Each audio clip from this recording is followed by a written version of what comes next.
Bismillahirrahmanirrahim. Assalamualaikum warahmatullahi wabarakatuh. Innal hamdalillah nahmaduhu wa nasta'inuhu wa nastaghfiruh wa na'udzu billahi min shururi anfusina wa sayyiati a'malina. May yahdihillahu fala mudhillalah wa may yudlil fala hadiyalah. Asyhadu an la ilaha illallah wa asyhadu anna Muhammadan abduhu wa rasuluh. Qala Allah Ta'ala, ya ayyuhalladzina amanu taqullaha haqqa tuqatih wa la tamutunna illa wa antum muslimun.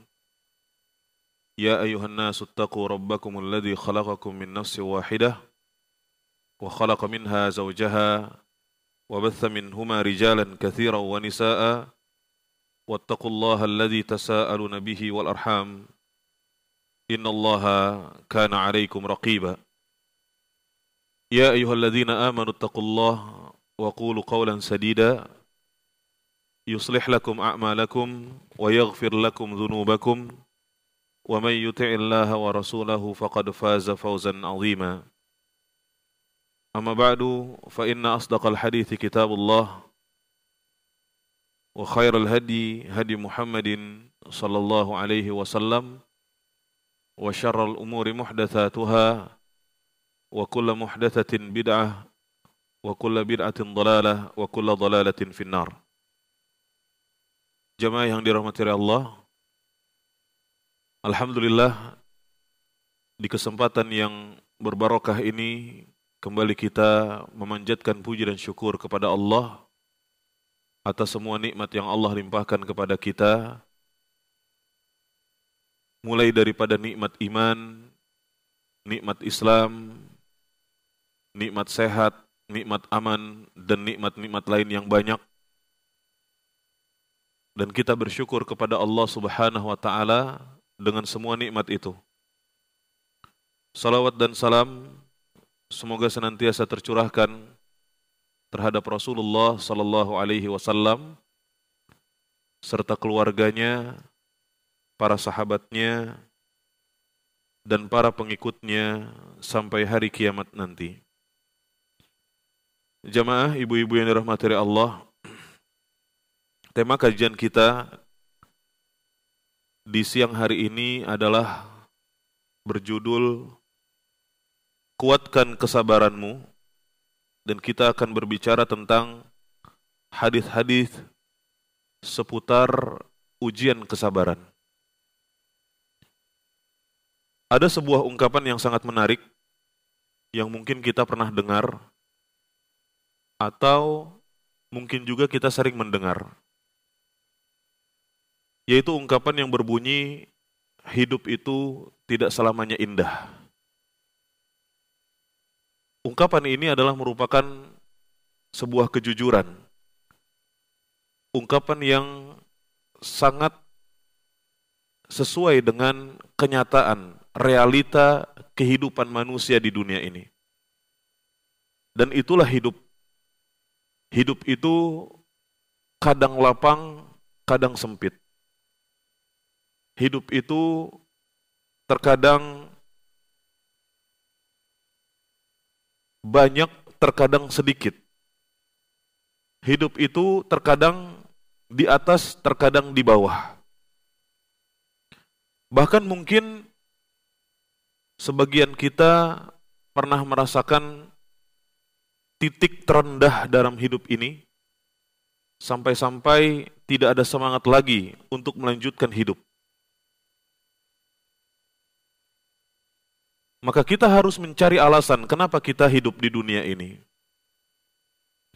Dan kenapa Allah Subhanahu wa Ta'ala menguji kita dengan berbagai macam musibah, menguji kita dengan berbagai macam ujian. Allah Subhanahu wa Ta'ala berfirman di dalam Al-Quran di surat Al-Ankabut ayat 1 sampai ayat ketiga. Silakan ibu-ibu buka, lihat mushafnya dan terjemahnya. Allah Subhanahu wa Ta'ala berfirman, Alif Lam Mim. Ahasiban nasu ay yutraku ay yaqulu amanna wa hum la yuftanun wa laqad fatanna alladhina min qablihim fala ya'lamanna Allahu alladhina sadaqu wa la ya'lamanna al-kadhibin. Surat Al-Ankabut ayat 1 sampai 3. Artinya Allah Ta'ala berfirman, Alif Lam Mim. Ahasiban nasu ay yutraku ay yaqulu amanna wa hum la yuftanun. Apakah manusia mengira mereka akan dibiarkan setelah mengatakan kami beriman, sedangkan mereka tidak difitnah, sedangkan mereka tidak diberikan ujian. Walaqad fatanna alladhina min qablihim. Sungguh kami telah memfitnah orang-orang sebelum mereka. Artinya Allah Subhanahu wa taala telah menguji orang-orang sebelum kita dengan ujian yang besar, ujian kehidupan yang datang bertubi-tubi. Fala ya'lamanna Allahu alladhina sadaqu wa la ya'lamanna al-kadhibin. Maka Allah Subhanahu wa taala akan mengetahui siapakah orang-orang yang jujur dan siapakah orang-orang yang berdusta. Ayat ini menunjukkan ibu-ibu yang dirahmati Allah bahwa setiap manusia itu dalam kehidupannya pasti akan melalui proses ujian, akan mendapatkan cobaan dari Allah Subhanahu wa taala. Keimanan mereka akan ditempa oleh Allah Subhanahu wa taala dengan musibah-musibah yang Allah turunkan kepada mereka. Keimanan mereka akan ditempa oleh Allah Subhanahu wa taala dengan ujian-ujian yang Allah Subhanahu wa taala turunkan kepada mereka. Sebagaimana seorang perkataan ayah yang soleh kepada anaknya, ya bunayya, adz-dzahabu wal fiddatu yukhtabarani bin nar, wal mu'minu yukhtabaru bil bala. Wahai anakku, ketahuilah bahwa sesungguhnya emas dan perak itu diuji keampuhannya dengan apa, ibu-ibu? Dengan api, dibakar. Ya. Emas dan perak itu diuji keampuhannya, ketangguhannya dengan apa? Dengan api, yaitu dibakar. Wal mu'minu yukhtabaru bil bala. Dan seorang mukmin itu diuji keampuhan imannya, diuji ketangguhan iman seseorang itu dengan apa? Diberikan bala oleh Allah Subhanahu wa taala. Dengan diberikan berbagai macam cobaan di dalam hidup. Jadi, ibu-ibu yang dirahmati Allah Subhanahu wa taala, yang namanya hidup di dunia ini pasti penuh dengan ujian. Yang namanya dunia itu adalah darul bala, darul imtihan. Negeri ujian dan negeri cobaan. Dunia itu adalah negeri cobaan dan negeri ujian. Allah Subhanahu wa taala menegaskan hal ini di dalam Al-Qur'an, yaitu di surat Al-Baqarah ayat 155-156.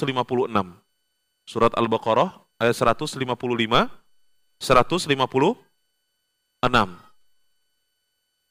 Allah Subhanahu wa taala berfirman, "Walanabluwannakum bisyai'in minal khaufi wal ju'i wa naqsim minal amwali wal anfusi wath thamarat wa basyyiris sabirin alladzina idza asabathum musibah qalu inna lillahi wa inna ilaihi raji'un."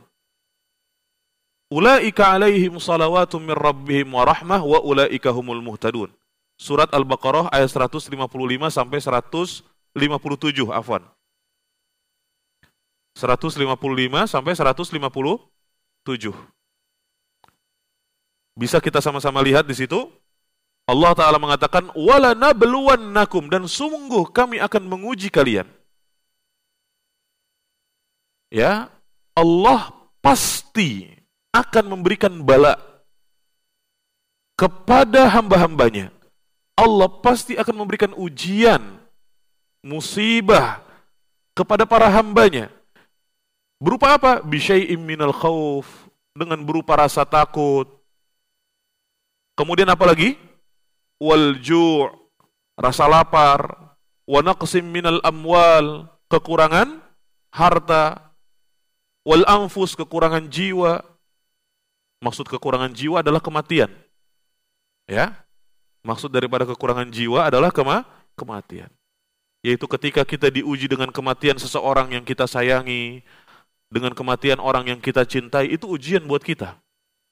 Seperti misalnya seseorang yang ditinggal mati oleh orang tuanya, berat.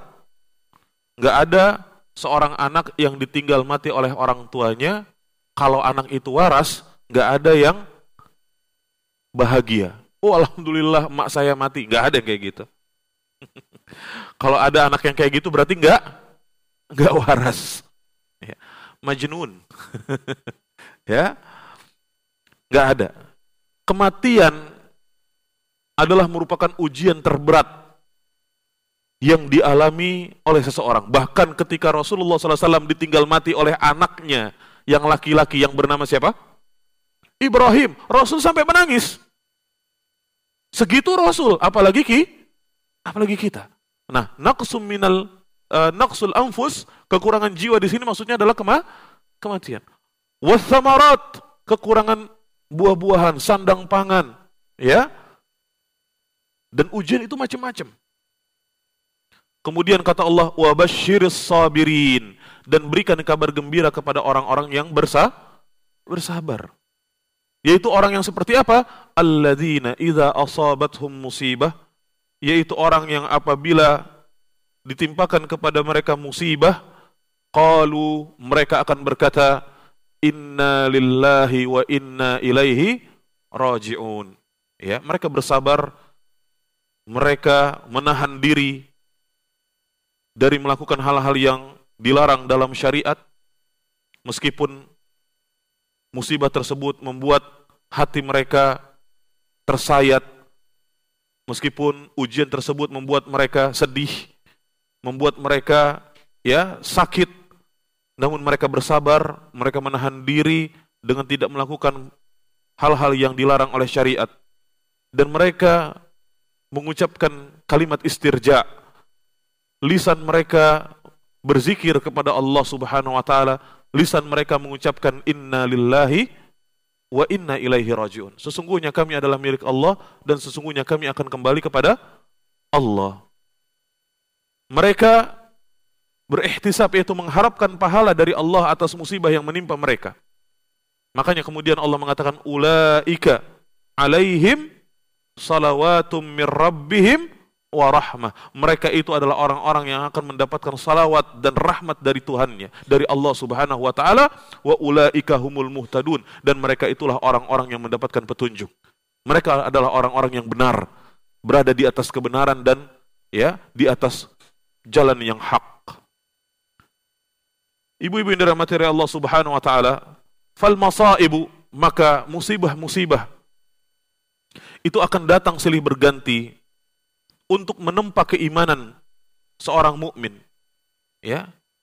untuk membuat keimanan seorang muslim semakin berkualitas. Sehingga kita jangan menyangka bahwa dengan beriman kita akan selamat dari musibah. Jangan kita menyangka seperti itu. Malah justru dengan keimanan kita, Allah Subhanahu wa taala akan semakin terus memberikan musibah kepada kita. Ketika Rasulullah SAW ditanya oleh sahabat, wahai Rasulullah, siapakah orang yang paling besar ujiannya? Rasulullah pernah ditanya ibu-ibu, siapa orang yang paling berat ujiannya? Maka kata Rasulullah siapa? Para nabi. Para nabi yang paling berat ujiannya. Ada seorang nabi yang dibakar hidup-hidup, siapa dia? Nabi Ibrahim alaihissalam. Ada seorang nabi yang punya sakit parah, bertahun-tahun dia merasakan sakit yang parah. Nabi Ayub alaihissalam. Ada seorang nabi yang ditelan oleh ikan yang besar. Macam-macam. Ada seorang nabi yang berdakwah puluhan tahun, ratusan tahun, Yang mengikuti dakwanya hanya segelintir orang aja. Banyak sekali nabi yang diuji dengan ujian yang sangat berat. Bahkan Nabi kita Muhammad SAW ketika berdakwah, beliau dituduh dengan tuduhan-tuduhan palsu, tuduhan-tuduhan dusta, dijuluki dengan julukan yang buruk. Bahkan Rasulullah SAW pernah berdakwah ke suatu tempat sampai dilempari batu dan berdarah-darah. Beliau juga mengalami luka yang hebat di peperangan Uhud. Begitulah perjuangan Rasulullah SAW. Ujian yang beliau hadapi sangat berat. Maka dari itu, orang yang beriman itu pasti ditempa keimanannya dengan apa? Ujian, musibah yang Allah Subhanahu wa taala berikan kepadanya. Maka jangan menyangka bahwa dengan kita beriman, kita akan terlepas dari ujian. Jangan, malah justru sebaliknya. Semakin kita beriman, semakin besar ujiannya. Tapi orang yang beriman itu, ibu-ibu yang dirahmati Allah, ketika menghadapi ujian, ketika hidupnya penuh dengan musibah, maka dia akan menghadapinya dengan apa? Dengan bersabar. Dan Allah Subhanahu wa taala memuji orang-orang yang bersabar. Di dalam Al-Quran Allah berfirman di surat Al-Baqarah ayat 177. Silakan dilihat surat Al-Baqarah ayat 177. Allah Subhanahu wa taala berfirman, "Was-sabirina fil ba'sa'i wad-dharra wa hinal ba's ulaika alladzina shadaqu wa ulaika humul muttaqun." Dan orang-orang yang bersabar ketika sempit, ketika hidupnya merasakan kesempitan, dirasakan kesempitan di dalam hidupnya.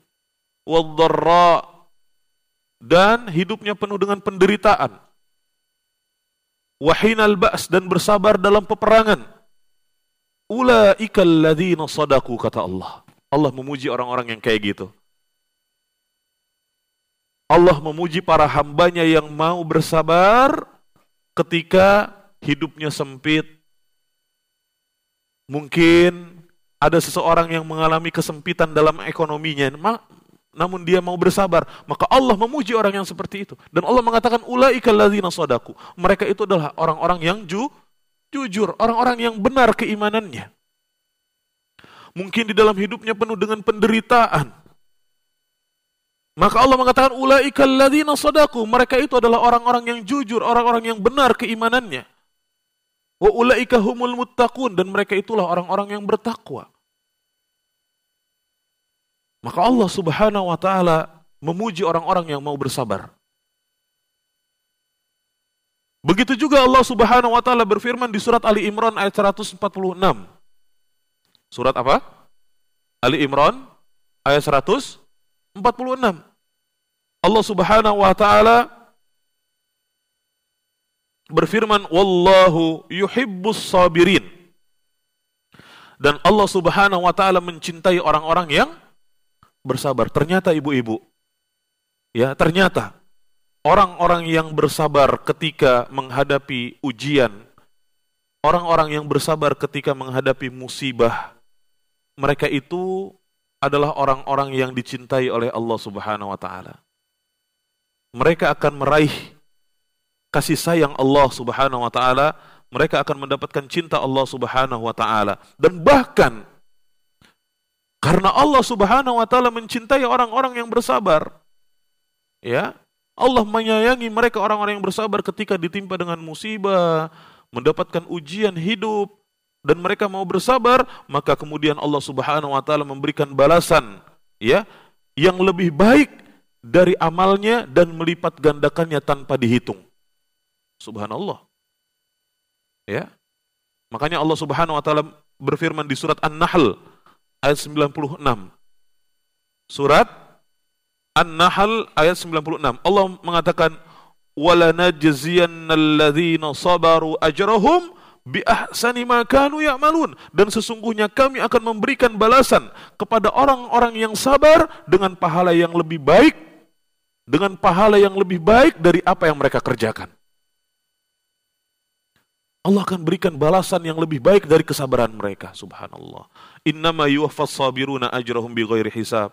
Begitu juga di surat Az-Zumar ayat ke-10 Allah mengatakan, sesungguhnya hanya orang-orang yang bersabarlah yang dicukupkan pahala mereka tanpa batas oleh Allah Subhanahu wa taala. Subhanallah, ibu-ibu yang dirahmati Allah. Jadi memang ketika kita hidup di dunia ini, maka hidup di dunia ini pasti penuh dengan ujian, penuh dengan cobaan dari Allah Subhanahu wa taala. Bahkan terkadang seperti yang saya katakan di awal tadi, mungkin kita pernah sampai kepada titik terendah dalam hidup kita. Sampai kehilangan semangat untuk hidup. Karena saking banyaknya ujian dan cobaan yang datang menerpa kita. Saking beratnya musibah yang menimpa kita. Dan kita pikirkan ini masing-masing. Kira-kira musibah apa yang terbesar yang pernah kita alami, yang pernah kita hadapi. Dan kita apakah bersabar ketika menghadapi ujian dan cobaan tersebut? Maka kita hendaknya kembali mengingat Allah Subhanahu wa taala ketika dalam keadaan seperti itu. Ya, ketika kita dalam keadaan seperti itu jangan mengharapkan kematian, jangan kita mengharapkan ya kebinasaan, jangan kita putus asa dari rahmat Allah Subhanahu wa taala sebagaimana ya disebutkan di dalam hadis Rasulullah sallallahu alaihi wasallam, beliau menyebutkan la yatamannayanna ahadukum, dan janganlah salah seorang di antara kalian mengharapkan kematian atas musibah yang menimpa dia. Ya. Janganlah salah seorang di antara kalian meminta dan menginginkan kematian atas musibah yang menimpa dia. Jangan. Seberat apapun musibah, seberat apapun ujian yang Allah berikan kepada kita, maka kita jangan putus asa. Ya, kita nggak boleh putus asa atas musibah yang menimpa kita. Dan ketika kita dalam keadaan putus harapan, ketika kita dalam keadaan tidak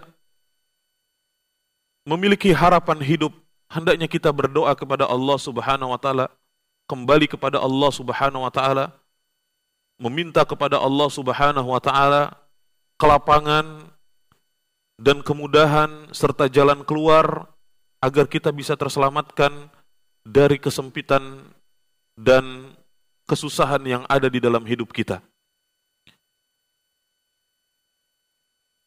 Kita akan menyebutkan, ibu-ibu yang dirahmati Allah Subhanahu wa taala, beberapa hadis yang berkaitan dengan pentingnya bersabar ketika menghadapi musibah. Hadis yang pertama, hadis ketika diceritakan kepada seseorang tentang ada seorang wanita, Atha bin Abi Rabah, yaitu muridnya Abdullah ibnu Abbas radhiyallahu anhuma, bercerita, qala li Ibnu Abbas radhiyallahu anhuma, Ibnu Abbas itu pada suatu hari pernah berkata kepadaku, maukah aku tunjukkan kepadamu tentang seorang wanita min ahlil jannah? Maukah aku tunjukkan kepadamu tentang seorang wanita yang termasuk penduduk surga, kata Ibnu Abbas kepada Atha bin Abi Rabah. Kata Atha bin Abi Rabah, faqultu bala. Tentu, kata Atha bin Abi Rabah. Maka Abdullah bin Abbas berkata kepadanya, hadhil mar'atus sauda. Wanita yang berkulit hitam itu, atatin Nabi sallallahu alaihi wasallam, suatu hari pernah datang kepada Rasulullah sallallahu alaihi wasallam. Ya. Wanita yang berkulit hitam itu suatu hari pernah datang kepada Rasulullah sallallahu alaihi wasallam. Dan dia berkata, wahai Rasulullah, ini usra. Wahai Rasulullah, aku asra atau usra itu artinya terkena kejang, ya, karena ayan, ya. Sesungguhnya aku sering kejang-kejang atau ayan. Wa inni atakasyaf, dan ketika aku dalam keadaan kejang atau ayan, ketika ayanku kambuh, maka auratku tersingkap. Ya, maka auratku tersingkap. Fad'ullah ta'ala li, maka wahai Rasulullah, berdoalah kepada Allah untukku. Berdoalah kepada Allah untukku agar apa? Aku disembuhkan dari penyakit ayan tersebut. Kemudian apa kata Rasulullah sallallahu alaihi wasallam kepada wanita ini? In syi'ti sabarti walakil jannah wa in syi'ti da'autullaha ta'ala ayyu'afiyaki. Jika kamu mau, maka bersabarlah, niscaya bagimu surga. Subhanallah. Jika kamu mau, maka bersabarlah, maka bagimu surga, kata Rasulullah kepada wanita ini. Wa in syi'ti, dan jika kamu mau, aku akan berdoa kepada Allah agar Allah menyembuhkan sakitmu. Maka apa yang dipilih wanita ini, ibu-ibu yang dirahmati Allah? Faqalat asbir, kalau begitu saya akan bersabar. Karena dengan bersabar atas ujian sakit yang dia derita, Rasulullah SAW mengatakan kepadanya, dia akan meraih surga. Subhanallah. Luar biasa. Kalau dia didoakan oleh Rasulullah kesembuhan dan kemudian sakitnya hilang, dia tidak bisa bersabar lagi. Karena sabar itu tentunya kita lakukan ketika apa? Ketika susah. Ya kan? Ketika hidup kita sempit, ketika kita diuji, ketika kita diberikan ujian dan cobaan oleh Allah Subhanahu wa taala, baru kita bersabar. Dan sabar itu, kata Rasulullah sallallahu alaihi wasallam, adalah sebab yang dapat mengantarkan seseorang masuk ke dalam surga. Jadi ini faedahnya, ibu-ibu yang dirahmati Allah Subhanahu wa taala. Terkadang ada di antara kita yang mungkin dia merasakan sakit, kesehatannya bermasalah, kemudian dia tidak tahan dengan sakitnya tersebut.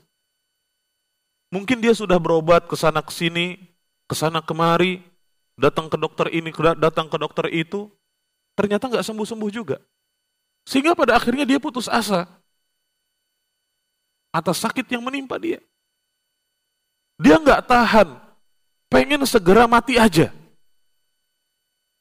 Maka yang seperti ini adalah sesuatu yang salah, ibu-ibu yang dirahmati Allah. Rasulullah Shallallahu Alaihi Wasallam menyebutkan kepada wanita yang berkulit hitam ini, in syi'ti sabarti walakil jannah. Jika kamu mau, bersabarlah kamu, maka bagimu surga.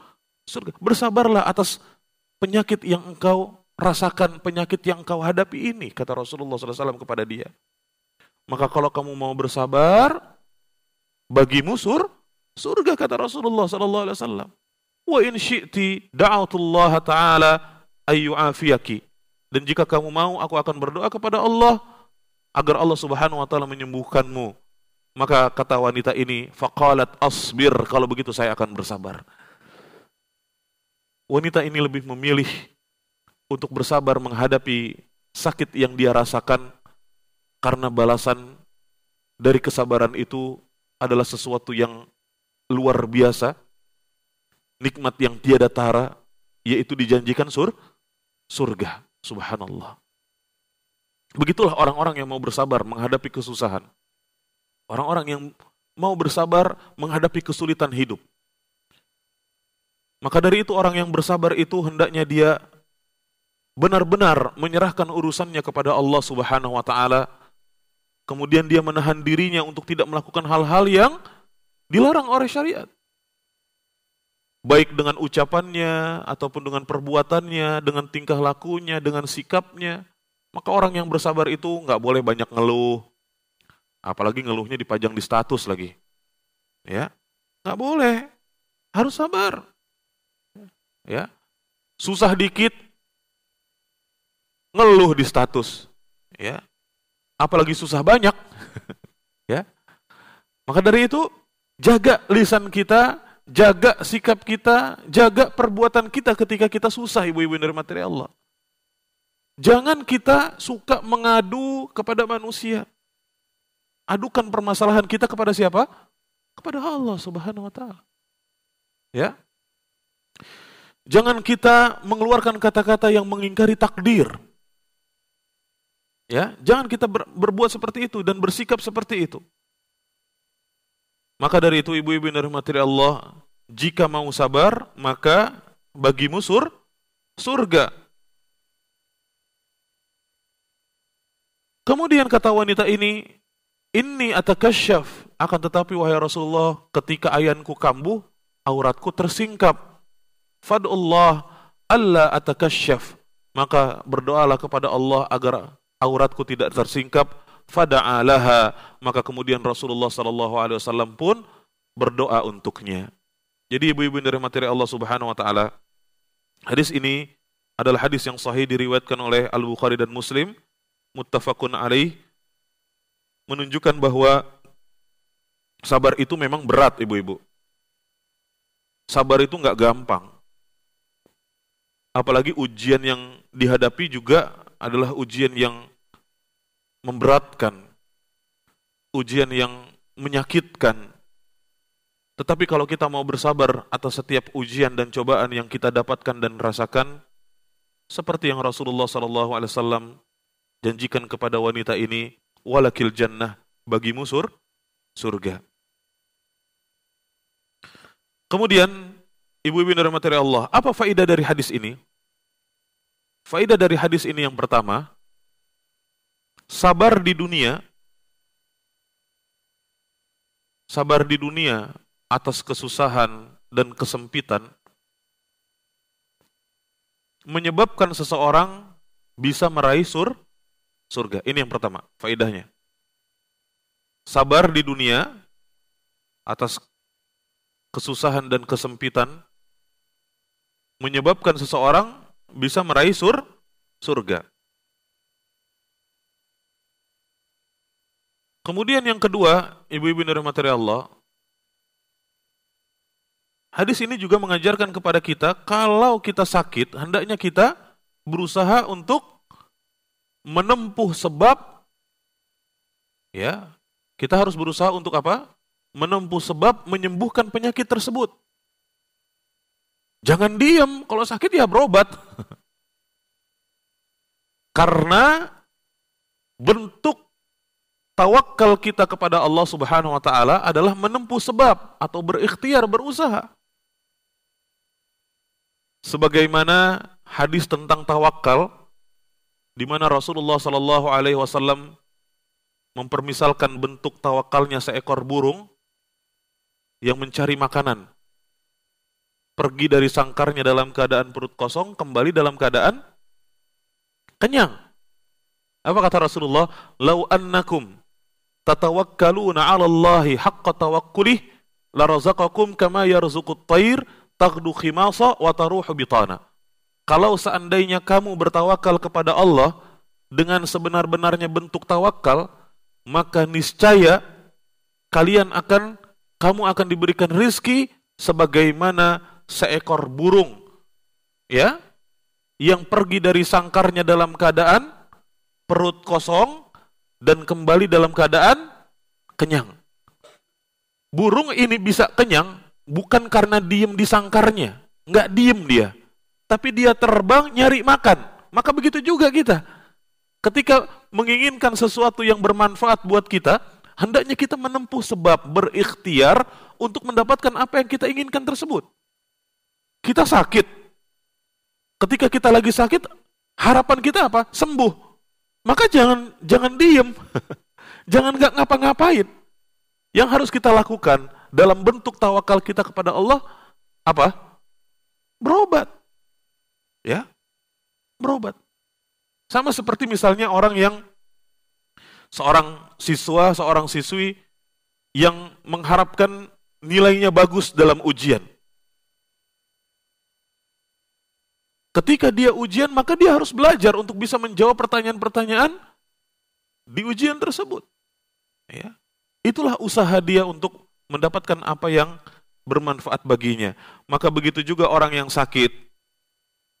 Di antara bentuk ikhtiar dan tawakal seseorang ketika sakit adalah berobat. Dan menyembuhkan penyakit itu bisa dengan yang pertama berdoa kepada Allah Subhanahu wa taala. Sebagaimana wanita ini datang kepada Rasulullah untuk apa, Bu? Didoakan agar sembuh. Ya, didoakan agar sembuh. Wanita ini datang kepada Rasulullah agar Rasulullah berdoa kepada Allah untuk kesembuhan dia. Jadi menyembuhkan penyakit itu bisa dengan cara berdoa dan berharap kepada Allah Subhanahu wa taala. Yang kedua dengan cara berobat tentunya. Berobat di sini ada dua. Berobat dengan sebab-sebab yang syar'i, seperti misalnya meruqyah. Ruqyah itu adalah merupakan salah satu metode pengobatan yang syar'i. Atau dengan berbekam, atau dengan meminum sesuatu yang memang dianjurkan seperti minum air zam-zam. Ma'u zam-zam lima syuriba lahu, kata Rasulullah. Air zam-zam itu khasiatnya tergantung niat peminumnya. Kalau dia minta kekenyangan, Allah akan kasih kenyang. Kalau dia minta kesembuhan, dia akan dikasih kesembuhan oleh Allah Subhanahu wa taala. Kemudian begitu juga dengan minum habbatus sauda misalnya, dan yang lain-lainnya. Atau ditambah dengan mengkonsumsi obat-obat yang memang sesuai dengan penyakit yang dialaminya. Dan ini tergantung kepada ahlinya, diperiksakan kepada ahlinya, entah kepada dokter medis atau ahli pengobatan klasik. Yang penting adalah ketika kita sakit, di antara usaha kita untuk menyembuhkan sakit kita, di dalam bertawakal kepada Allah Subhanahu wa taala adalah kita harus berobat. Ya.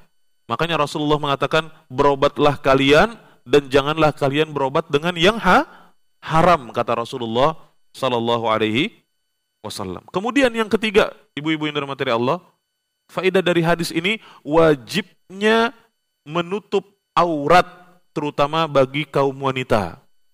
Ingat, seorang wanita yang sudah haid, maka seluruh tubuhnya adalah aurat kecuali apa, ibu-ibu? Wajah dan dua telapak tangan. Maka seorang wanita wajib hukumnya untuk menutup tubuhnya dan menjulurkan jilbab ke sekujur tubuhnya. Ya ayyuhan nabiyyu qul li azwajika wa banatika wa nisa'il mu'minin yudnina 'alaihinna min jalabibihin dzalika adna ay yu'rafna fala yu'dzain. Wahai Nabi, katakan kepada istri-istrimu, kepada anak-anak wanitamu, kepada wanita kaum mukminin agar mereka menjulurkan jilbabnya ke sekujur tubuhnya. Yang demikian itu lebih mudah untuk dikenali bagi mereka dan agar mereka tidak disakiti, kata Allah Subhanahu wa taala. Kemudian yang keempat, ibu-ibu yang dirahmati Allah, diperbolehkan meminta doa kepada orang yang saleh. Diperbolehkan meminta doa kepada orang yang saleh selama mereka masih hidup, bukan kepada orang yang sudah mati. Ini catatannya, ibu-ibu. Sebagaimana wanita ini datang kepada Rasulullah SAW minta didoakan. Dan Rasulullah adalah orang yang paling saleh, orang yang paling bertakwa, orang yang paling takut kepada Allah Subhanahu wa taala. Maka ini contoh buat umatnya ketika ada di antara mereka yang ingin meminta doa kepada orang yang saleh, maka itu boleh, diperbolehkan. Selama orang saleh tersebut masih hidup, bukan orang saleh yang sudah mati, dengan datang ke kuburannya, berdoa di kuburannya, bertawasul dengan dia yang sudah mati, maka ini adalah sesuatu yang bertentangan dengan syariat Islam. Kemudian ibu-ibu yang dirahmati oleh Allah Subhanahu wa taala, yang berikutnya, yang kelima berarti ya ibu-ibu ya. Faidah yang kelima, hendaknya kita mencontoh kepada orang-orang saleh sebelum kita. Dengan kita mengetahui kisah tentang mereka, perjalanan hidup mereka, maka kita mencontoh kepada mereka di dalam beribadah kepada Allah Subhanahu wa ta'ala.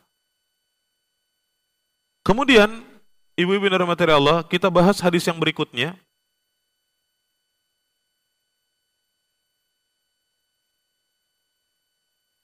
Yaitu hadis yang disebutkan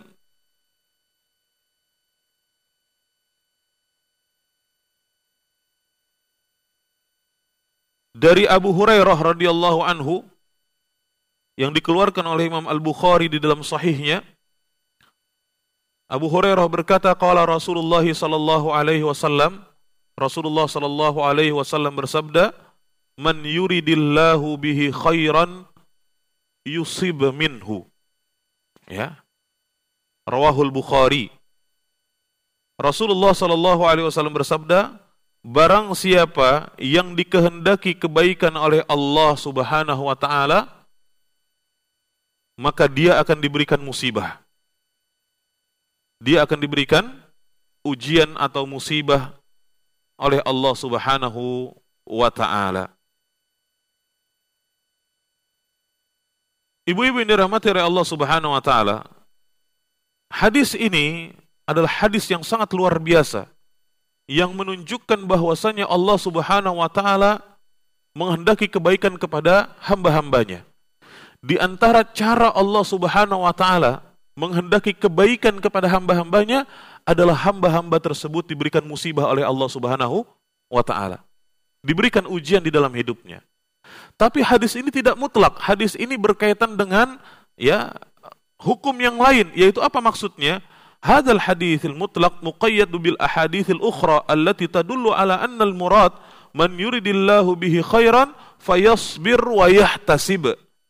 Hadis ini berkaitan dengan hadis-hadis yang lain yang menunjukkan bahwasanya maksud daripada hadis ini, Ibu-ibu, adalah bahwa orang yang dikehendaki kebaikan oleh Allah Subhanahu wa taala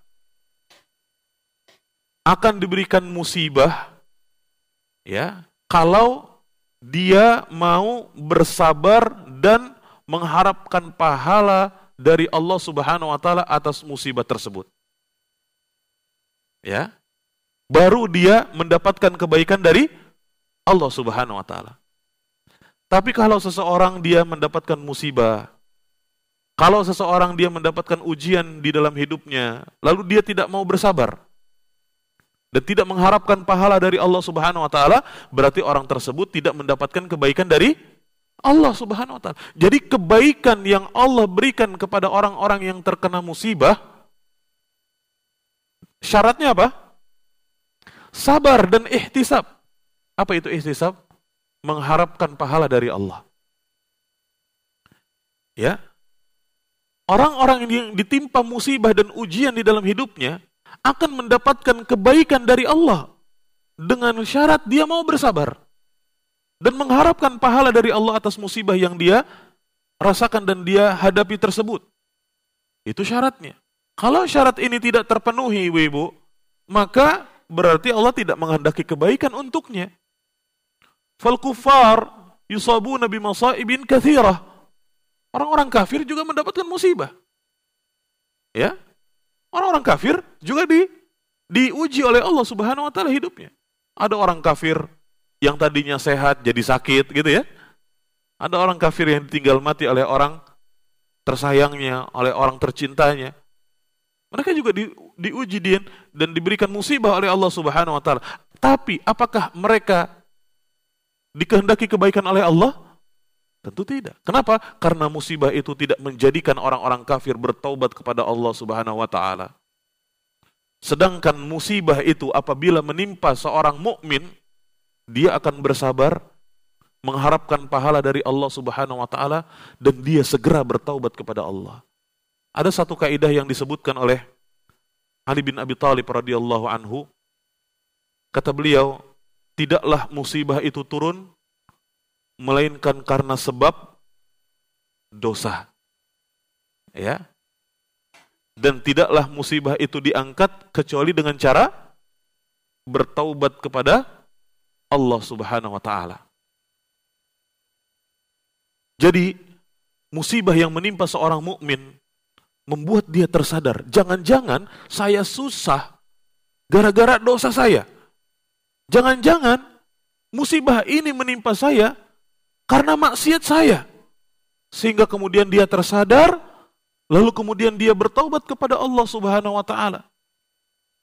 Tidak seperti orang-orang kafir yang ditimpa musibah, ya, ditimpa dengan bencana, lalu kemudian tetap dalam kekufurannya dan tidak mau bertaubat serta menyatakan peribadatan kepada Allah Subhanahu wa taala, tidak. Maka dari itu, maksud daripada hadis ini, ibu-ibu yang dirahmati Allah, adalah bahwa orang yang ditimpa musibah berarti itu tanda kebaikan dari Allah, asalkan syaratnya apa? Orang tersebut bersabar dan ihtisab. Ihtisab itu apa, ibu-ibu? Mengharapkan pahala dari Allah Subhanahu wa taala, ya. Dengan bersabar atas musibah yang menimpa dia, dia pun mengharapkan pahala dari Allah Subhanahu wa taala. Faedah dari hadis ini, ibu-ibu yang dirahmati Allah, yang pertama, kewajiban bersabar atas musibah dan ujian. Jadi kita harus berusaha untuk bersabar dan menguatkan kesabaran kita ketika kita ditimpa dengan musibah. Sebagaimana Allah Subhanahu wa taala berfirman, silahkan dilihat di surat Ali Imran ayat yang terakhir, ayat ke-200. Surat Ali Imran ayat terakhir, ayat 200. Allah Subhanahu wa taala berfirman, "Ya ayyuhalladzina amanu sabiru wasabiru warabitu wattaqullaha la'allakum tuflihun."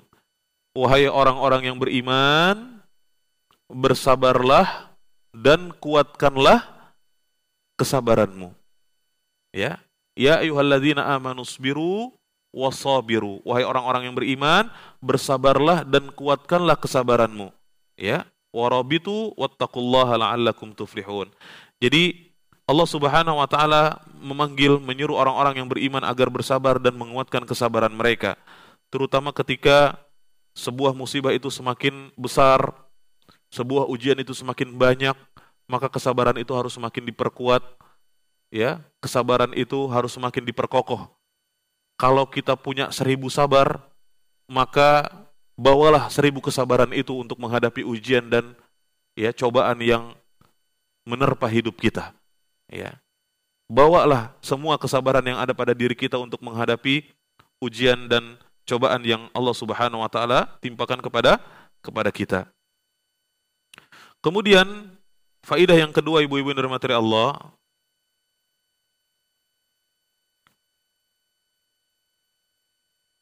ujian adalah merupakan tanda cinta Allah kepada hambanya. Ujian adalah tanda cinta Allah kepada hambanya. Ketika mereka bersabar dan mengharapkan pahala dari Allah Subhanahu wa taala.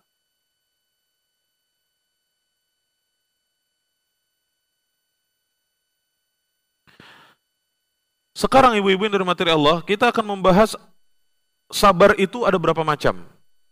Disebutkan oleh Syekh Muhammad bin Shalih Al-Utsaimin rahimahullah, bahwasanya kesabaran itu ada 3 macam. Ya, sabar itu ada 3 macam. Yang pertama, sabar dalam ketaatan. Sabar dalam ketaatan. Yaitu seseorang yang senantiasa bersabar ketika menjalankan ketaatan kepada Allah Subhanahu wa taala. Seperti misalnya sabar mengerjakan sholat 5 waktu dalam sehari. Yang namanya ibadah itu pasti berat, ibu-ibu. Ya, pasti ada bebannya. Apalagi pada saat-saat kita sedang melakukan aktivitas yang lain, kemudian kita harus beribadah kepada Allah. Itu beratnya luar biasa. Makanya disebut sholat yang paling berat bagi orang munafik itu 2. Salat apa, Bu? Isya dan salat subuh. Ya. Salat Isya itu karena waktunya panjang, salat subuh lagi asyik tidur, harus bangun. Makanya Allah Subhanahu wa taala mengancam fawailul lil musallin. Maka celakalah orang-orang yang salat. Alladzina hum an salatihim sahun. Orang yang suka melalaikan salat. Melalaikan waktunya. Ya. Karena salat yang 5 waktu dalam sehari memang berat untuk dilakukan. Untuk tetap istiqomah menjaga salat tepat waktu itu susahnya luar biasa, ibu-ibu. Banyak orang-orang yang akhirnya melalaikan waktu salat. Ya. Ketika subuh bangunnya kesiangan, matahari sudah tinggi, baru bangun, salat subuh, udah gitu dijamak sama duha lagi. Ya. Ketika zuhur, ya, alasannya sibuk sama pekerjaan, sehingga tidak salat pada waktunya. Zuhur, asar, biasanya kan orang beraktivitas itu di waktu zuhur dan asar sedang sibuk. Dengan alasan banyak pekerjaan, dengan alasan banyak kegiatan, sehingga suka melalaikan salat zuhur dan asar. Ketika salat maghrib, alasannya di perjalanan. Ya. Ketika salat isya, alasannya capek, letih, karena kerja seharian. Udah gitu besok paginya berdoa lagi, ya Allah mudahkan urusanku. Gimana? Salat aja nggak dijaga, urusannya mau dimudahin sama Allah gimana tuh?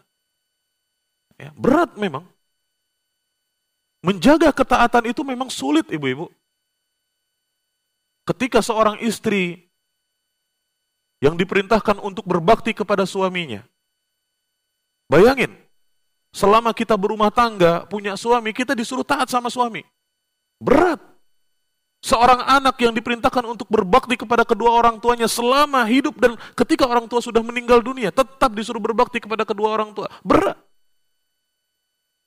Makanya kita harus sabar di dalam menjalankan ketaatan. Ya. Karena ketaatan itu berat. Ketaatan itu menyulitkan buat jiwa seseorang. Pasti itu. Maka kita harus melawan itu. Oleh karena itu Rasulullah SAW mengajarkan kita doa. Mungkin ibu-ibu udah hafal doa ini.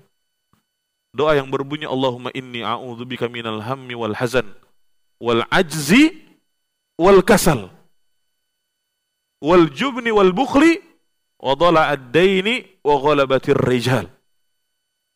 Salah satunya kita berlindung kepada Allah. Allahumma inni a'udzubika minal hammi wal hazan, kesedihan dan kesusahan, wal ajzi wal kasal, kelemahan dan kemalasan.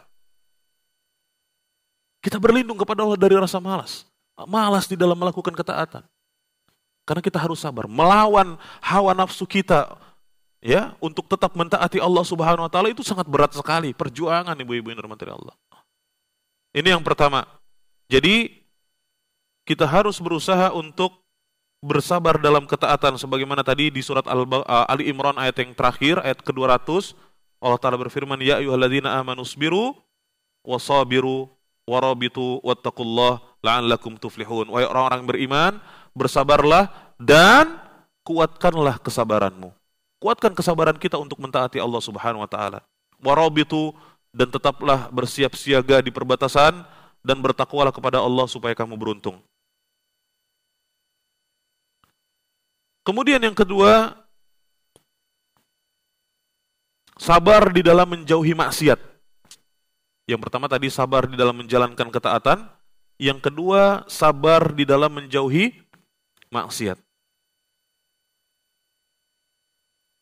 Kita harus tahu bahwa jiwa seseorang itu biasa memerintahkan dan mengajak kepada kejelekan. Innan nafsa la ammaratum bisu. Sesungguhnya setiap jiwa itu selalu membawa, mengajak, dan memerintahkan kepada kejelekan. Maka ketika kita terbawa atau terajak oleh hawa nafsu untuk melakukan perbuatan dosa dan bermaksiat, bersabarlah. Lawan nafsu tersebut. Perangi hawa nafsu yang mengajak kita kepada kejelekan. Ya, kita harus memerangi hawa nafsu kita yang mengajak kepada perbuatan dosa dan bermaksiat kepada Allah Subhanahu wa taala. Sabar di dalam menjauhi maksiat itu sangat berat. Lihatlah bagaimana Nabi Yusuf alaihissalam, Allah ceritakan di dalam Al-Quran tentang kondisinya ketika sudah diajak untuk berbuat mesum oleh seorang wanita, yang wanita ini bukan wanita sembarangan, ya. Wanita ini bukan wanita yang ecek-ecek, ya. Wanita yang cantik jelita, wanita yang bermartabat, wanita yang ya tinggi kedudukannya, ya. Tapi Nabi Yusuf alaihissalam bersabar, menolak ajakan wanita tersebut. Padahal sudah di ruangan berdua. Nabi Yusuf bukan berasal dari negeri itu. Biasanya orang kalau berbuat maksiat di negerinya suka malu, ya. Tapi kalau di tempat orang lain, di daerah lain, dia lebih gampang berbuat maksiat. Itulah yang terjadi pada Nabi Yusuf alaihissalam. Dia bukan berasal dari negeri itu. Dia berasal dari negeri yang lain, gak ada orang yang kenal sama dia. Potensi untuk melakukan dosa dan maksiatnya lebih besar. Tapi Nabi Yusuf, ya, mendapatkan petunjuk dari Allah dan bersabar untuk tidak melakukan dosa dan maksiat. Begitu juga kita, ya, harus bersabar di dalam menghadapi godaan untuk berbuat dosa dan maksiat. Kita harus memerangi hawa nafsu kita yang selalu mengajak kepada kejelekan, mengajak kepada keburukan, dan mengajak kepada perbuatan dosa. Kita harus perangi, ibu-ibu yang dirahmati Allah. Ya. Jangan sampai kita memperturuti hawa nafsu kita. Orang yang selalu memperturuti hawa nafsunya, dia akan sesat. Maka dari itu, ibu-ibu yang dirahmati Allah, hendaknya kita menahan diri dari perbuatan-perbuatan yang haram. Seperti apa? Berbohong. Kita harus lawan. Keinginan kita untuk berbohong, kita harus lawan. Atau ketika kita menggunjing atau menghibahi orang lain, kita harus tahan. Tahan lisan kita untuk tidak ngomongin orang. Dan itu memang berat. Yang namanya sabar itu nggak gampang. Itu berat pasti. Kita sabar untuk tidak mengambil harta riba misalnya. Meskipun di depan mata kita dengan uang riba yang besar. Jangan sampai kita tergoda. Atau misalnya menahan diri dari kemaksiatan yang lain. Melakukan kecurangan, melakukan kekerasan, berbicara kotor, berbicara kasar, menyakiti orang lain. Nah, kita harus menahan diri kita untuk tidak melakukan perbuatan dosa dan maksiat. Itu namanya sabar. Dan ini adalah kesabaran yang wajib. Karena kalau kita tidak sabar, akhirnya kita akan terjerumus ke dalam kebinasaan. Kemudian yang ketiga apa, ibu-ibu? Bersabar menghadapi takdir yang pahit. Ya. Karena kita harus tahu bahwa takdir Allah itu ada dua. Takdir yang menyenangkan dan takdir yang terasa pahit. Takdir yang menyenangkan kita harus sikapi dengan bersyukur. Dan takdir yang terasa pahit harus kita hadapi dengan bersabar. Seperti misalnya seseorang yang mendapatkan musibah. Ketika dia ditimpa sakit, atau kehilangan harta, atau kehilangan orang yang dia sayangi, maka semua ini butuh kepada kesabaran. Dan kita harus paksakan diri kita untuk sabar. Ya, kita harus paksakan diri kita untuk bersabar dalam menghadapi hal-hal yang semacam ini. Jangan sampai ketika kita ditimpa dengan musibah, ujian, dan cobaan dari Allah Subhanahu wa taala, kita menampakkan sesuatu yang seakan-akan kita tidak terima dengan takdir Allah Subhanahu wa taala. kita nampakkan kegelisahan kita, ya, pada lisan kita, pada sikap kita, ya. Maka jangan sampai kita menampakkan hal-hal yang seperti itu sehingga membuat kita tidak bersabar menghadapi ujian dan cobaan dari Allah Subhanahu wa taala. Kemudian ibu-ibu yang dirahmati Allah Subhanahu wa taala, kita harus tahu bahwa sabar itu letaknya di awal kejadian. Ya, yang namanya sabar di awal kejadian.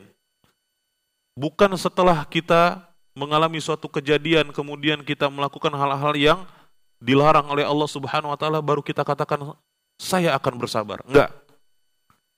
Pernah suatu hari Rasulullah sallallahu alaihi wasallam melewati seorang wanita yang sedang menangis di sebuah kuburan. Kemudian Rasulullah sallallahu alaihi wasallam berkata kepada wanita ini, "Ittaqillaha wasbiri." Bertakwalah kamu kepada Allah dan bersabarlah. Kata wanita ini kepada Rasulullah, "Ilaika anni."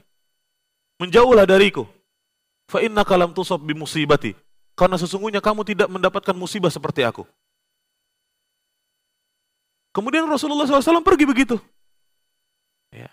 Lalu kemudian wanita ini didatangi oleh seseorang yang memberitahu dia bahwa tadi itu adalah Rasulullah. Ternyata wanita ini nggak tahu kalau itu adalah Rasulullah SAW. Kemudian wanita ini pun pergi ke rumah Rasulullah SAW. Kata wanita ini, "Wahai Rasulullah, aku nggak tahu kalau tadi adalah engkau. Kalau begitu aku akan bersabar." Apa kata Rasulullah kepada wanita ini? "Innamas sabr 'inda sadmatil ula." Sesungguhnya kesabaran itu letaknya di awal kejadian. Begitu terjadi sesuatu yang tidak kita sukai, begitu terjadi sesuatu yang kita rasakan pahit, kita langsung sabar. Itulah letaknya kesabaran. Tapi kalau misalnya kita ditimpa dengan musibah, kita nangis-nangis dulu, kita ngeraung-ngeraung dulu gitu ya, nyakar-nyakar tembok dulu gitu. Nyobek-nyobek baju dulu gitu. Ngomong-ngomong kasar, ngomong-ngomong keras. Banyak mengeluh dan ini semua. Baru kemudian kita mengatakan saya akan bersabar. Bukan sabar namanya. Sabar itu letaknya di awal kejadian. Ya. Sabar itu letaknya di awal kejadian ketika kita ditimpa dengan sesuatu yang tidak menyenangkan, sesuatu yang terasa pahit, maka di awal kejadian itu hendaknya kita bersabar. Ibu-ibu yang dirahmati Allah Subhanahu wa taala, perlu kita ketahui sabar itu adalah sesuatu yang wajib dan ridho itu adalah sunnah. Apa perbedaan antara sabar dan ridho? Ridho itu adalah tingkatan yang lebih tinggi daripada sabar. Ya, ridho menghadapi ujian, ridho menghadapi musibah, itu adalah tingkatan yang lebih tinggi daripada sabar. Dan ridho ini adalah tingkatan yang dilakukan oleh siapa? As-sabiqin bil khairat, orang-orang yang bersegera dalam melakukan kebaikan. Sabar disebutkan oleh para ulama adalah seseorang dia menahan dirinya, tetapi dia masih merasakan sakit. Ya. Tetapi dia masih merasakan sakit. Lalu kemudian dia menahan dirinya, hatinya, lisannya, dan anggota badannya untuk tetap bersabar dan tidak melakukan hal-hal yang dilarang oleh syariat. Ini sabar. Jadi orang yang sabar adalah orang yang menahan diri meskipun masih merasakan sakit. Sedangkan orang yang ridho adalah orang yang tidak merasakan sakit sedikit pun ketika tertimpa dengan musibah. Dan dia menyerahkan urusannya kepada Allah serta mengharapkan pahala dari Allah Subhanahu wa taala atas musibah yang menimpa dia. Maka inilah tingkatan yang lebih tinggi daripada sabar, ridho. Benar-benar berlapang dada, menerima dan tidak merasakan sakit ketika ditimpa dengan musibah dan ujian yang diturunkan Allah Subhanahu wa taala kepadanya. Seperti misalnya contoh, Bu. Kita punya sesuatu yang kita sukai kemudian hilang. Ya. Misalnya kita punya emas gitu ya. Tiba-tiba emas kita hilang. Maka orang yang bersabar, hatinya merasakan sakit dengan kehilangan tersebut. Tapi dia menahan diri. Lisannya dijaga, hatinya dijaga, perbuatannya dijaga dengan bersabar. Tidak melakukan hal-hal yang dilarang oleh Allah Subhanahu wa taala. Ini barunya namanya sabar. Tapi kalau orang yang ridho, begitu hilang, ya udah, nothing tulus kalau bahasa kita. Hilang, ya udah hilang, gimana lagi? Takdir Allah. Nggak merasakan sakit dengan kehilangan benda yang dia miliki. Itulah orang yang ridho, dan ini tingkatan yang di atas kesabaran. Dan susah untuk mencapai derajat itu, ibu-ibu dari materi Allah Subhanahu wa taala. Apalagi kalau seseorang ditimpa musibah, selain dia ridho, begitu juga bersyukur kepada Allah. Lebih sulit lagi. Rasulullah SAW mengajarkan kepada kita, apabila beliau mendapatkan sesuatu yang menyenangkan, beliau mengucapkan apa? Alhamdulillahilladzi bini'matihi tatimmus shalihat. Segala puji bagi Allah Subhanahu wa taala, ya, yang dengannya menjadi sempurnalah ya amalan-amalan saleh. Kemudian apabila beliau mendapati sesuatu yang tidak disukai, ya, beliau mengucapkan apa, ibu-ibu? Alhamdulillah ala kulli hal. Segala puji bagi Allah atas setiap keadaan. Memuji Allah, bersyukur kepada Allah. Ketika mendapatkan sesuatu yang menyakiti, sesuatu yang tidak disukai, maka Rasulullah tetap bersyukur kepada Allah. Bisa gak kita kayak gitu? Ya, tiba-tiba cincin kita hilang, alhamdulillah ala kulli hal. Ya. Tiba-tiba suami kita meninggal, alhamdulillah ala kulli hal. Enggak juga. Ya. Susah sekali untuk bersyukur kepada Allah ketika ditimpa musibah. Ini tingkatan yang sangat sulit, dan inilah yang dilakukan oleh Rasulullah sallallahu alaihi wasallam. Jadi ibu-ibu yang dirahmati Allah, agar kita bisa bersabar, salah satu kiat terpenting yang ingin saya sampaikan adalah hendaknya kita beriman kepada takdir Allah Subhanahu wa taala. Ya. Ini kiat yang paling terpenting. Berimanlah kepada takdir Allah. Pelajari bagaimana cara beriman kepada takdir Allah. Allah itu sudah menakdirkan ya takdir seluruh makhluk. Allah itu sudah menuliskan takdir seluruh makhluk 50.000 sebelum penciptaan langit dan bumi. Dengan kita beriman kepada takdir, Bu, insya Allah kita akan memiliki hidup yang tenang. Karena apa yang terjadi dalam hidup kita, semuanya sudah ditakdirkan oleh Allah Subhanahu wa ta'ala. Demikianlah materi kajian yang bisa saya sampaikan di siang ini. Mudah-mudahan yang singkat ini bermanfaat untuk kita semua. Dan semoga kita dijadikan sebagai hamba yang terus bersabar menghadapi kesulitan-kesulitan di dalam hidup ini. Dan semoga Allah Subhanahu wa ta'ala senantiasa memberikan hidayah, bimbingan, petunjuk kepada kita semua, kepada jalan yang hak, serta keistiqomahan di atas jalan yang hak tersebut. Amin ya rabbal alamin. Lalu kemudian ada pertanyaan? Silakan.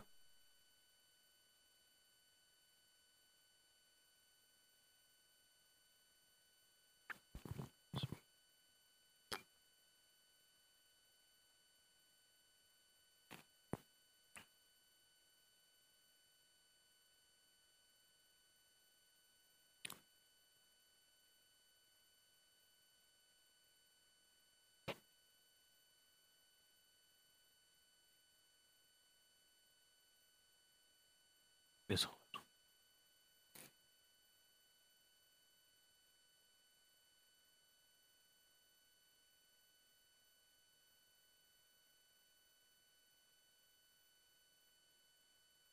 Bismillahirrahmanirrahim. Assalamualaikum warahmatullahi wabarakatuh. Pertanyaan, Afwan, berdosakah kita karena merasa putus asa dalam berdoa? Karena kadang kita berdoa agar dijauhkan dari bala dan kekurangan, namun malah hal itu yang datang menerpa hidup kita.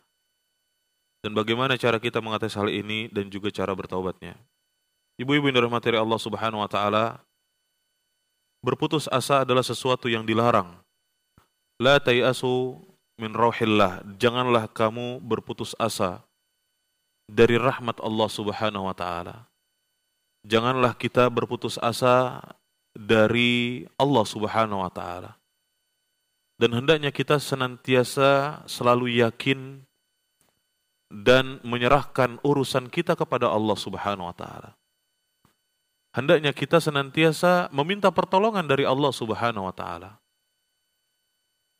Inilah yang Allah Subhanahu wa taala perintahkan kepada kita.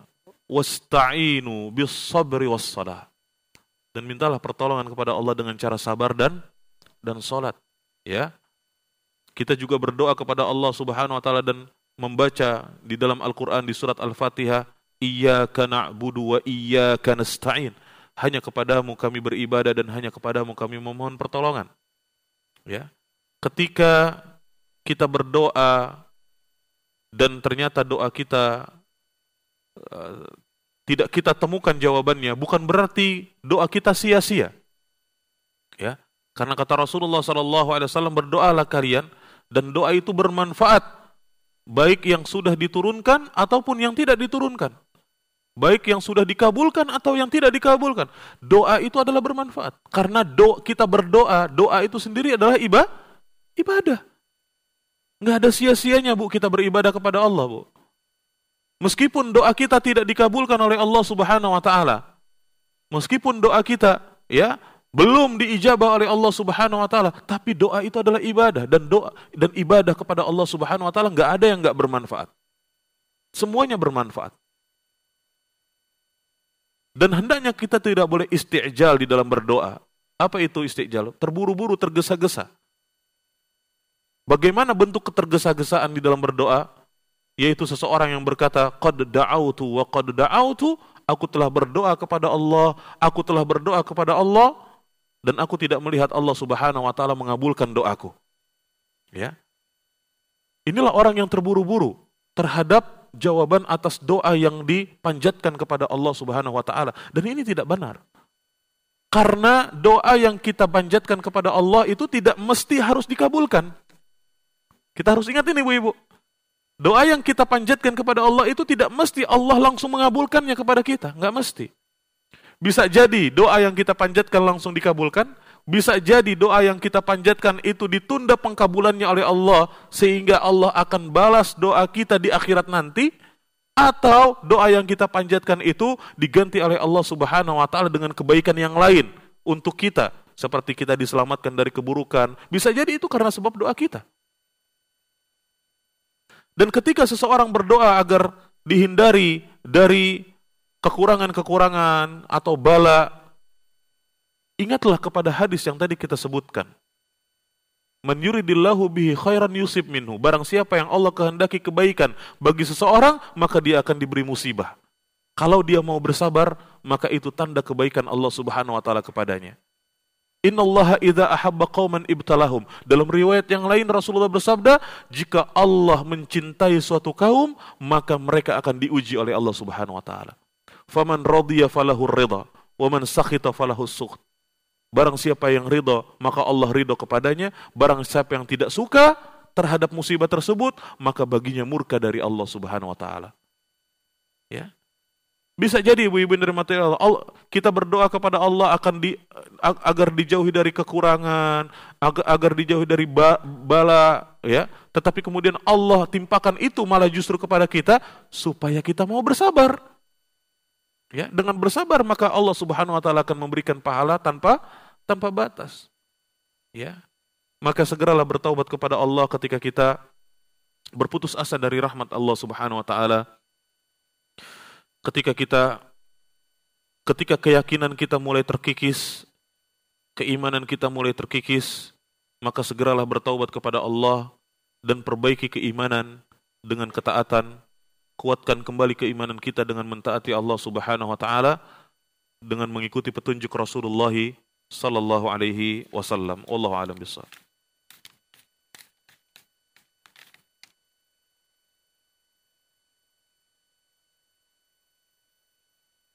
Assalamualaikum warahmatullahi wabarakatuh. Apakah boleh jika kita salat menggunakan gamis tapi kaki kita terlihat tidak menggunakan kaos kaki? Bagian kaki itu termasuk bagian aurat yang kalau seorang wanita salat ya tersingkap auratnya maka salatnya tidak sah, ya. Karena itu termasuk syarat sahnya salat, ya. Enggak boleh seorang wanita itu salat dalam keadaan auratnya tersingkap, ya, terbuka atau terlihat, ya, harus tertutup semuanya. Wallahu a'lam bishawab. Apa? Yang penting seorang wanita hendaknya dia berusaha untuk menjaga auratnya. Kalau dia tidak sengaja terlihat, ya segera dia perbaiki dan kembali tutup auratnya tersebut, ya. Jangan sampai dia lalai dalam hal ini. Wallahu a'lam bishawab. Adakah salat qabliyah asar? Ada sebuah hadis yang menyebutkan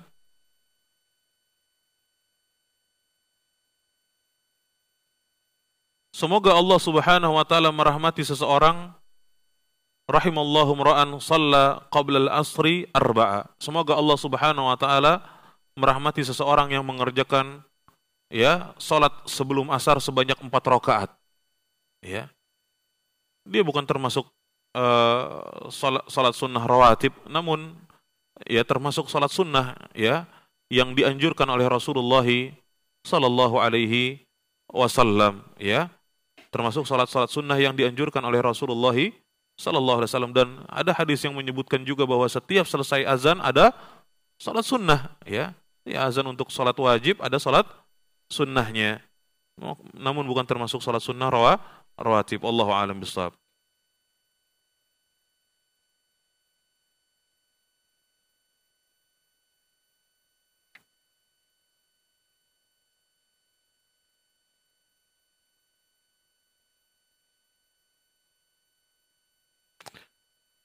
Mengenai sabar dalam ketaatan, apakah tidak mengapa bila kita melakukan zikir setelah sholat, yaitu zikir pagi dan petang sambil mengerjakan pekerjaan rumah?